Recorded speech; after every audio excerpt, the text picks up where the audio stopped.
Hello दोस्तों, स्वागत है आपका हमारे YouTube चैनल सिनेमैटिक शॉर्ट्स पर।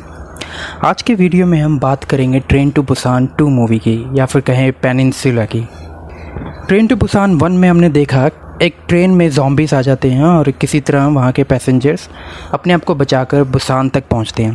पर वहीं पेनिनसुला में अब पूरे स्टेट में आगे के हालात बताए गए हैं कि कैसे पूरा वायरस अब पूरे शहर में फैल चुका है और कैसे लोग इससे इफ़ेक्ट हुए हैं। मूवी की शुरुआत में हम देखते हैं मूवी के मेन कैरेक्टर जियोंग सियोक को, जो कि कोरिया में एक मरीन कैप्टन है। वो अपनी बहन, अपने ब्रदर इन लॉ और अपने नेफ्यू को लेकर एक शिप में जा रहा था, जो कि सभी नॉर्मल लोगों को लेकर हांगकांग जा रही है। रास्ते में जियोंग सियोक को एक फैमिली रोकती है, जहां पर आदमी को देखकर जिसके शरीर पर खून लगा था, जियोंग सियोक सोचता है कि शायद ये भी इन्फेक्टेड है, तो उसे छोड़कर जाने के लिए आगे बढ़ता है। पर तभी उस आदमी की वाइफ इसे रोक लेती है और कहती है कि कम से कम हमारी बेटियों को ले जाओ, उन्हें बचा लो। पर जियोंग सियोक उनके बारे में ना सोचकर वहाँ से आगे बढ़ जाता है। अगले सीन में हम देखते हैं उस शिप को, जहाँ पर अभी ये सब और बाकी काफ़ी लोग हांगकांग की तरफ बढ़ रहे हैं। वहीं हम देखते हैं कि जियोंग सियोक का ब्रदर इन लॉ चुलमिन कुछ सप्लाईज लेने के लिए बाहर गया है और अभी कमरे में सिर्फ जियोंग सियोक की बहन और उसका बेटा है। हम देखते हैं कि उस कमरे में एक आदमी पर धीरे धीरे वायरस का असर होने लगता है और वो एक ज़ॉम्बी में बदलने लगता है। अब उस कमरे में सभी लोग धीरे धीरे ज़ॉम्बी में बदलने लगते हैं और जियोंग सियोक का नेफ्यू भी इस वायरस से इन्फेक्ट हो जाता है। ये अफरा तफरी सुनकर जियोंग सियोक अपनी बहन के पास जाता है और वहाँ देखता है कि जियोंग सियोक की बहन बाहर नहीं आ रही, वो अपने बेटे के साथ अंदर ही रहती है। जियोंग सियोक काफ़ी कोशिश करता है कि वो बाहर आ जाए, पर वो अपने बेटे के साथ अंदर ही रह जाती है और धीरे धीरे सभी ज़ॉम्बीज़ उस पर अटैक करके उसे भी इन्फेक्ट कर देते हैं। अब मूवी की कहानी बढ़ती है 4 साल आगे की तरफ, जहां हम देखते हैं जियोंग सियोक और उसके ब्रदर इन लॉ चुलमिन को एक रेस्टोरेंट में बैठे हुए। हमें दिखाया जाता है कि उनके साथ वहां के लोग ज़्यादा अच्छा व्यवहार नहीं करते हैं, क्योंकि वो उस कंट्री से आए हैं जहां से ये वायरस फैला था। इसी के साथ गवर्नमेंट से भी उन्हें कुछ खास हेल्प नहीं मिली हांगकांग की। जियोंग सियोक और चुलमिन में भी अब ज़्यादा बनती नहीं है, क्योंकि चुलमिन अपनी बीवी की मौत की वजह आज भी जियोंग सियोक को मानता है। उसका मानना है कि अगर जियोंग सियोक ने उस समय थोड़ी कोशिश की होती तो शायद उसकी बीवी आज जिंदा होती। वहीं हम देखते हैं कि कुछ लोकल गैंग के गुंडे उन्हें अपने साथ ले जाते हैं उनके बॉस के पास। वहाँ पर उन्हीं की तरह 2 और लोगों को वहाँ पर लाया गया था। असल में उनको एक काम दिया जाता है, जिसमें उन्हें उन गैंग मेंबर्स का एक ट्रक, जो कि कोरिया के पेनिनसुला में एक ब्रिज पर फंस गया है, तो उन्हें उसको वापस लाना था। असल में उस ट्रक में $20 मिलियन थे, तो वो चाहते थे कि कोई उन ज़ॉम्बीज़ के बीच जाकर वो ट्रक वापस लेकर आए। और इस काम के लिए वो उन्हें ऑफ़र देते हैं कि जो भी अमाउंट आएगा उसका वो हाफ तुमको बांट देंगे। 4 लोग हैं तो सबको $2.5 मिलियन मिलेंगे। उस गैंग का लीडर कहता है कि अभी गवर्नमेंट ने तुमको रेफ्यूजी घोषित भी नहीं किया है और पता नहीं करेंगे भी कि नहीं, तो ये बहुत अच्छा मौका है कि तुम अपनी नई ज़िंदगी शुरू कर सकते हो।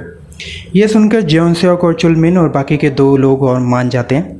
अब यहाँ पर उस गैंग के मेंबर्स इनको 2 सैटेलाइट फ़ोन देते हैं, ताकि जैसे ही वहाँ से वो ट्रक लेकर आएँ तो उन्हें कांटेक्ट कर सकें।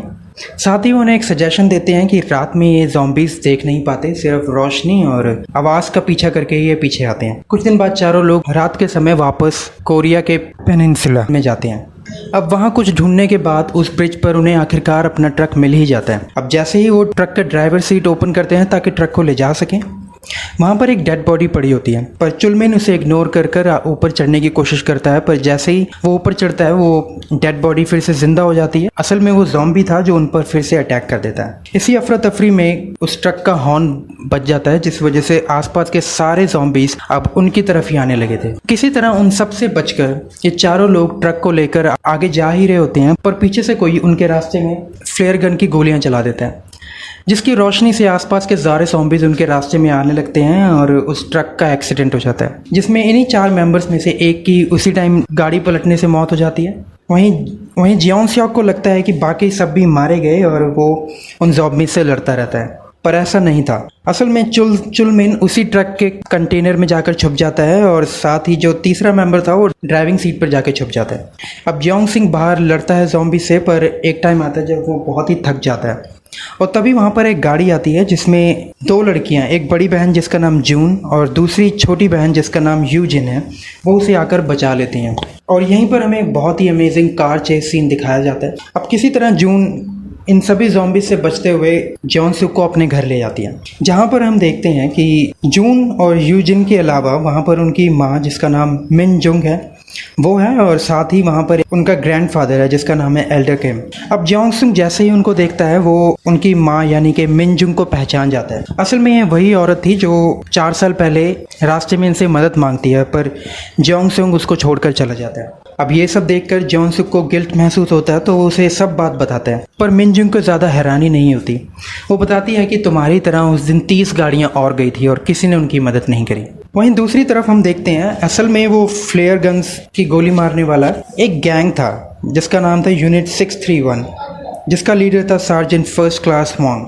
असल में ये यूनिट 631 वहीं की मिलिट्री द्वारा लोगों को रेस्क्यू करने के लिए भेजी गई थी, पर इन्होंने यहीं पर ही अपना बेस बनाकर यहीं पर रहना शुरू कर दिया। अब हमें दिखाया जाता है कि यूनिट 631 के लोग उस कंटेनर के पास आते हैं और जॉन सॉक की टीम का चौथा मेंबर जो कि ड्राइविंग सीट पर था वो बाहर आता है। यूनिट 631 के लोग उसे बहुत बेरहमी से मार डालते हैं। अब यूनिट 631 के लोग उस कंटेनर को लेकर वापस अपने बेस कैंप आते हैं, जहां हमें पता चलता है कि सार्जेंट फर्स्ट क्लास हुआंग का भी एक और लीडर है जिसका नाम है कैप्टन सियाओ। अब जैसे उस कंटेनर को खोला जाता है चुलमिन वहां से निकलता है। अब चुलमिन को देखकर वो सब उसे पकड़कर अपने साथ ले जाते हैं। कैप्टन सियाओ का ही एक नौकर देखता है कि उन बैग में बहुत सारे अमेरिकन डॉलर्स थे। वो ये खबर सबसे पहले जाकर कैप्टन सियाओ को देता है। अब वो दोनों वापस कंटेनर में जाते हैं और सब चीज़ें देखते हैं और वहीं उनको वो सैटेलाइट फ़ोन मिल जाता है। वो जैसे ही उस सैटेलाइट फ़ोन को ऑन करते हैं उन्हें कॉल आता है उस हांगकांग की गैंग से जो उन्हें सेम डील बताती है। अब कैप्टन सियाओ भी चाहता था कि वो यहाँ से बाहर निकले, तो वो इसको अपनी नई शुरुआत समझकर ये ट्रक को ले जाने का फैसला करता है, पर उसके लिए उसे रात तक रुकना था। इस तरफ जॉन सॉन्ग भी मिन जुंग और उसकी फैमिली को सारी अपनी कहानी बताता है। वो बताता है कि कैसे वो लालच में यहाँ तक आया और कैसे उसे वापस जाना है। अब मिन जुंग सोचती है कि यही तरीका उनके लिए भी बहुत अच्छा होगा यहाँ से बाहर निकलने का, तो वो भी यही प्लान बनाते हैं कि वो भी ये वो ट्रक वापस लेकर रात को यहाँ से निकलेंगे। अब रात होते ही जॉन सॉक, मिन जुंग, उनकी दोनों बेटियाँ और उनके फादर ये सभी यूनिट 631 के बेस कैंप की तरफ जाते हैं और बेस कैंप से थोड़ी दूर गाड़ी रोककर सिर्फ मिन जुंग और जॉन सॉक ही आगे जाते हैं बेस कैंप के अंदर। अब वहाँ पर वो उस कंटेनर को ढूंढ लेते हैं और जैसे ही वो अंदर देखते हैं तो वहाँ पर एक सैटेलाइट फ़ोन टूटा हुआ था। अब इससे वो बहुत निराश होते हैं कि अब वो उस शिप में कांटेक्ट नहीं कर पाएंगे, पर वहीं कैप्टन सियाओ का नौकर भी आ जाता है। अब उसे गन पॉइंट पर लेकर मिन जुंग सारी बातें उगलवाती है, तो उसे सारी बातें बता देता है कि कैसे कैप्टन सियाओ ने उस डीलर के साथ बात करी और उन्होंने आज ही यहाँ से निकलने का प्लान बनाया। और इसी चीज़ में वो ये भी उगल देता है कि दूसरा सैटेलाइट फ़ोन कैप्टन सियाओ के पास ही है, और साथ ही वो ये भी बताता है कि कंटेनर खोलने पर उसमें से एक आदमी निकला था और उसे उसकी गैंग मेंबर्स अपने साथ ले गए हैं। असल में चुलमिन को एक अरीना में ले जाया जाता है। वहाँ पर उसी की तरह बंदी बनाए और भी लोग होते हैं जिन्हें असल में ज़ॉम्बीज के साथ लड़वाया जाता था, और इस शो को उस गैंग के मेंबर्स देखते थे। जैसे ही कैप्टन सियाओ का नौकर ये बात जोंग सियाओ को बताता है, वो चुलमिन को बचाने के लिए बेस कैंप के अंदर चला जाता है। वहाँ वो किसी तरह ज़ॉम्बीज और उन गैंग मेंबर से बचाकर चुलमिन को अपने साथ लेकर आता है, पर रास्ते में ही सार्जेंट फर्स्ट क्लास हुआंग चुलमिन को गोली मार देता है। जॉन सॉक ये देखकर बहुत दुखी होता है, और जैसे ही सार्जेंट हुआंग जॉन सॉक को गोली मारने वाला होता है तभी मिन जुंग उस ट्रक को सीधा दीवार तोड़कर अंदर घुसा देती है और जॉन सॉक को बचाकर बाहर ले आती है। वहीं अब वो देखते हैं कि कैप्टन सियो भी वहां पर आ चुका है, और कैप्टन सियो बात ना कर सीधा उन पर गोली चलाने लगता है। अब मिन जुंग उस कंटेनर से कैप्टन सियो को टक्कर मार देती है, जिससे कैप्टन सियो वहीं गिर जाता है, और जॉन सॉक उसके पास से वो दूसरा सैटेलाइट फ़ोन भी ले लेता है। अब मिन जुंग और जॉन सॉक उस कंटेनर के साथ वहां से भाग ही रहे होते हैं कि उनके पीछे यूनिट 631 के सभी लोग पड़ जाते हैं, और दूसरी तरफ ज़ॉम्बीज भी उनके सामने आने लगे थे। धीरे धीरे करके ज़ॉम्बीज इतने ज़्यादा हो जाते हैं कि ट्रक वहीं पर अटक जाता है, पर वहाँ जून अपनी गाड़ी लेकर आती है और उन ज़ॉम्बीज को डिस्ट्रैक्ट कर आगे जाने का रास्ता बनाती है। अब यहाँ पर हमें बहुत ही अमेजिंग एक चेस सीन फिर से दिखाया जाता है, जहाँ पर अब यूनिट 631 पूरा गैंग भी इनके पीछे पड़ा हुआ था। वो पूरी कोशिश करते हैं कि किसी तरह इनको रोका जाए, पर जून की ड्राइविंग स्किल्स की वजह से कई सारी गाड़ियों को वो अकेले ही ठिकाने लगा देती है, और बाद में ये गैंग मेंबर्स अपना आखिरी हथियार निकालते हैं। वो अपनी गाड़ी पर लगे बड़ी बड़ी लाइट्स ऑन कर देते हैं, जिससे कि इनके कंटेनर के सामने बहुत रोशनी होने की वजह से ज़ॉम्बीज़ इनके रास्ते में आने लगते हैं। अब जॉन उन बड़ी लाइट्स को एक एक करके गोली से फोड़ देता है, और जून की समझदारी के साथ वो सब उन सब से बचकर आगे आ ही जाते हैं। अब जैसे ही वो उस शिप के पास पहुंचते हैं जो उन्हें वापस लेकर जाएगा, दूसरी तरफ से एक गाड़ी उन्हें टक्कर मार देती है और हम देखते हैं उस गाड़ी में कैप्टन स्यो है। अब वो जून को किसी तरह गन पॉइंट पर लेकर उन सभी के हथियार नीचे रखवा देता है और उनसे वो ट्रक भी खाली करवा देता है। तभी यूजिन अपनी रिमोट कार को कैप्टन स्यो के पास ले जाती है, जिससे कैप्टन स्यो डिस्ट्रैक्ट होता है और जून उससे बचकर भाग जाती है। वहीं अब कैप्टन स्यो यूजिन को देखकर उस पर गोली चलाने लगता है, पर उसको बचाने के लिए एल्डर किम उसके सामने आ जाता है और उसे गोली लगने के कारण वो वहीं मर जाता है। अब हम देखते हैं कि कैप्टन स्यो वो ट्रक लेकर वहाँ से भाग जाता है और जियोंग स्योक और मिन जुंग की फैमिली फिर से वहीं रह जाते हैं। अब हमें दिखाया जाता है कि कैप्टन स्यो जैसे ही शिप में चढ़ता है, उस गैंग के मेंबर्स अपने वादे से मुकर कर कैप्टन स्यो को गोली मार देते हैं। अब कैप्टन स्यो मरा नहीं होता और वो उस कंटेनर को धीरे धीरे पीछे ले जाता है ताकि उस शिप के दरवाजे बंद ना हो सके। इसी वजह से वहाँ पर ज़ॉम्बीज़ अंदर आ जाते हैं और शिप में बैठे सभी को मार देते हैं।